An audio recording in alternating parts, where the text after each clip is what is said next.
ramai nggak respon masyarakat tuh ketika perubahan dari aset ke BPJS Kesehatan tuh?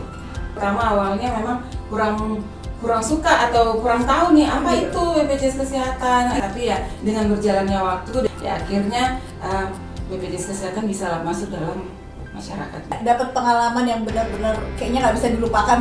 Pernah ada kejadian Idul Fitri kemarin, pada saat saya piket ada pasangan muda datang. Ketika sudah dibantu, dikasih nih ke ibunya, kan ibu dengan bapaknya. Nah, saya kasih, mereka pergi. Tiba-tiba datang lagi pada saat sudah mau tutup kantor. Pada saat dia masuk, dia langsung cerita, "Ibu Bapak, makasih banyak karena sudah bantu kami. Karena untuk anak saya sedang dirawat inkubator." Waktu itu saya sempat jadi frontliner. Datanglah seorang ibu beserta anak gadisnya, anak cewek, anak perempuan, umur 5-6 tahun. Oke. Gitu ya. Saya setelah melayani ibunya, si anak ini ngobrol sama mamanya gitu kan. "Ma, nanti kalau besar saya mau jadi seperti kakak itu." Wah, langsung terinspirasi. Saya tuh langsung kayak